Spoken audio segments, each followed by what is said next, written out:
بسم اللہ الرحمن الرحیم۔ السلام علیکم ناظرین، اکثر ہمارے ذہن میں یہ خیال آتا ہے ہمارے خاتمے کے بعد کیا ہوگا۔ اس بارے میں برہ بن عازب رضی اللہ عنہ سے روایت ہے، فرماتے ہیں ہم حضور پاک صلی اللہ علیہ وآلہ وسلم کے ہمراہ ایک انصاری کے جنازے میں نکلے۔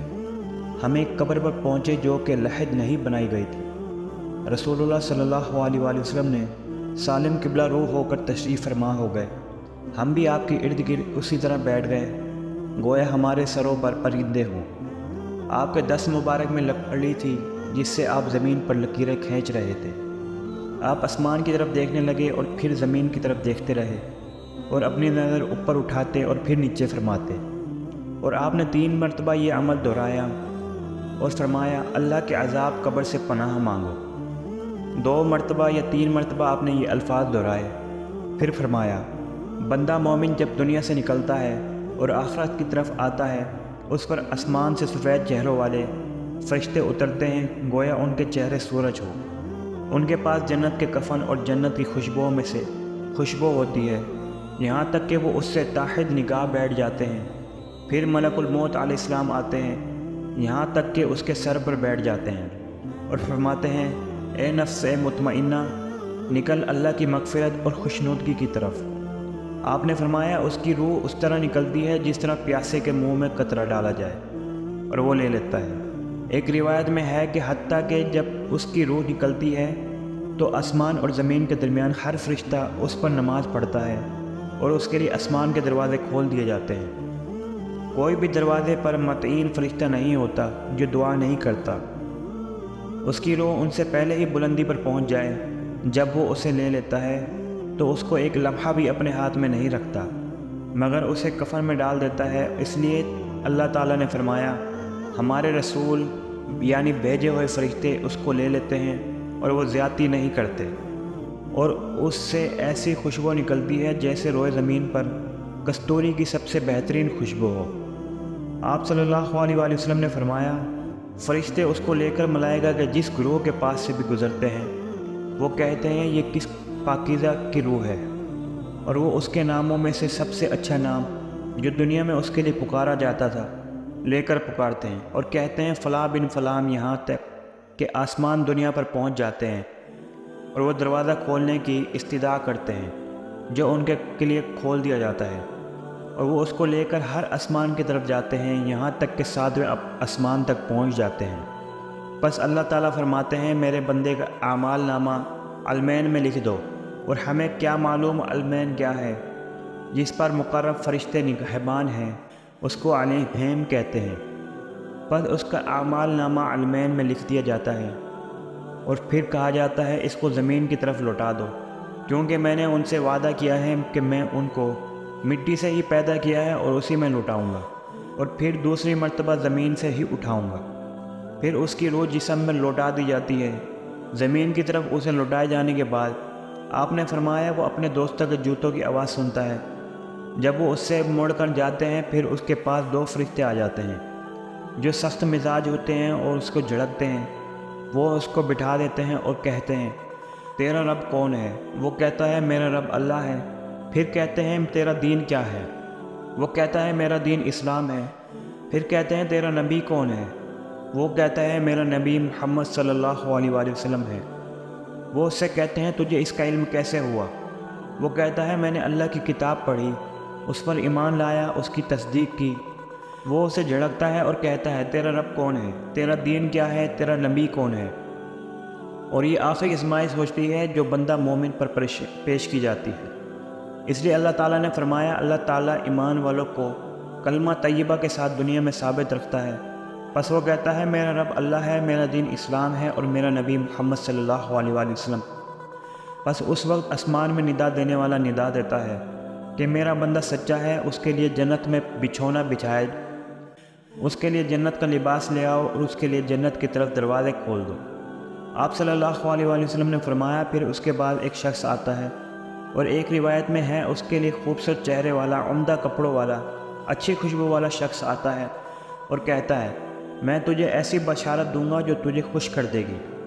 میں تجھے اللہ کی رضا کی خوشخبری دیتا ہوں اور باغات کی جن میں ہمیشہ رہنے والی نعمتیں ہوتی ہیں، اور یہی وہ دن ہے جس کا تم سے وعدہ کیا گیا تھا۔ وہ شخص اس سے کہتا ہے اللہ تجھے خیر کی بشارت دے، تو کون ہے؟ تیرا چہرہ ہمیشہ خیر لے کر آئے۔ وہ کہتا ہے میں تیرا عمل صالح ہوں، اللہ کی قسم میں تیرے بارے میں یہی جانتا تھا کہ تو اللہ کی اطاعت میں چست ہے، اس کی نافرمانی میں مست تھا۔ اللہ تعالیٰ تجھے اچھی جزا دے۔ پھر اس کے لیے جنت کے دروازے کھول دیے جاتے ہیں اور جہنم کا دروازہ بھی کھولا جاتا ہے، اور کہا جاتا ہے اگر تو اللہ کی نافرمانی کرتا تو تیرا یہ ٹھکانہ ہوتا۔ جب وہ جنت میں اپنا مقام دیکھتا ہے تو وہ کہتا ہے اے اللہ، قیامت کو قائم کرنے میں جلدی کر تاکہ میں اپنے اہل اور مال کی طرف لوٹ جاؤں۔ اس کو کہا جاتا ہے تم یہاں رہو۔ آپ نے فرمایا جب کافر اور ایک روایت کے مطابق فاجر دنیا سے نکلتا ہے اور آخرت کی طرف آتا ہے، اس پر آسمان سے فرشتے اترتے ہیں جو شدید سیاہ ہوتے ہیں اور ان کے پاس سخت قسم کا لباس ہوتا ہے جو آگ سے بنا ہوتا ہے۔ وہ اس سے تاحد نگاہ بیٹھ جاتے ہیں۔ پھر ملک الموت آتے ہیں اور اس کے سر پر بیٹھ جاتے ہیں اور کہتے ہیں اے نفس خبیثہ، تو نکل اللہ کی ناراضگی اور اس کے عذاب کی طرف۔ تو روح اس کے جسم میں متفرق ہو جاتی ہے اور ملک الموت اس کو اس طرح کھینچتے ہیں جس طرح تر روئی سے کثیر کانٹوں والی ٹہنی کھینچی جاتی ہے، جس سے اس کی رگیں اور پٹھے ٹوٹ جاتے ہیں۔ اس پر آسمان و زمین میں ہر فرشتہ لعنت کرتا ہے اور آسمان کے دروازے بند کر دیے جاتے ہیں۔ ہر دروازے کا نگہبان دعا کرتا ہے کہ اس کی روح ان سے پہلے اوپر نہ جائے۔ اس روح سے ایسی بدبو آ رہی ہوتی ہے جس طرح روئے زمین پر کسی مردار کی انتہائی گندگی بدبو ہو۔ فرشتے اس کو لے کر اوپر جاتے ہیں۔ وہ فرشتوں کے جس گروہ سے بھی گزرتے ہیں وہ کہتے ہیں یہ کس خبیث کی روح ہے؟ وہ کہتے ہیں فلاں بن فلاں، اور اس کو دنیا کے قبیح ترین نام سے پکارا جاتا ہے، یہاں تک کہ وہ آسمان دنیا تک پہنچ جاتا ہے۔ اس کے لیے دروازہ کھٹکھٹایا جاتا ہے لیکن وہ نہیں کھولا جاتا۔ پھر رسول اللہ صلی اللہ علیہ وآلہ وسلم نے فرمایا وہ جنت میں داخل نہیں ہوں گے حتیٰ کہ اونٹ سوئی کے سوراخ سے گزر جاتا ہے۔ اللہ تعالیٰ نے فرماتے ہیں اس کا حساب کتاب تحت الثری کے سجین میں لکھ دو۔ پھر کہا جاتا ہے میرے بندے کو زمین کی طرف لے جاؤ، میں نے ان سے وعدہ کیا ہے کہ میں انہیں زمین سے پیدا کیا ہے اور اسے میں لٹائے جاؤ گے، اور پھر اسی سے دوبارہ ہم تم کو اٹھائیں گے۔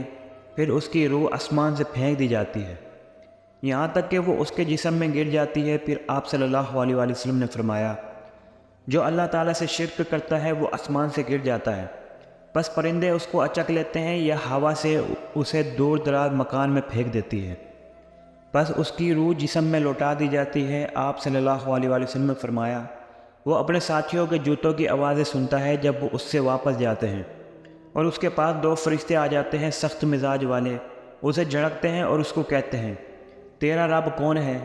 وہ کہتا ہے ہاں ہاں میں نہیں جانتا۔ وہ اس کو کہتے ہیں تیرا دین کیا ہے؟ وہ پھر ہنستا ہے اور کہتا ہے میں نہیں جانتا۔ وہ اس کو کہتے ہیں تو اس ہستی کے بارے میں کیا کہتا ہے جو تم میں مبعوث کیے گئے؟ اسے آپ صلی اللہ علیہ وآلہ وسلم کا نام بھول جاتا ہے، بس کہا جاتا ہے محمد صلی اللہ علیہ وآلہ وسلم۔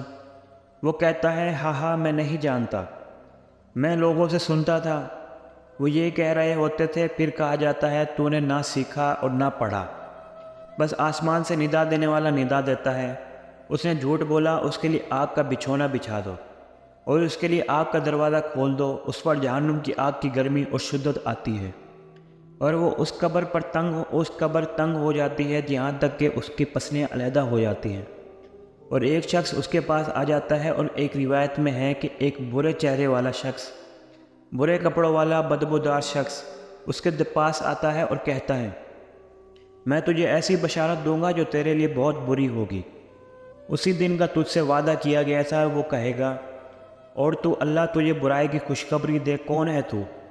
تیرا چہرہ برائی لے کر آیا ہے۔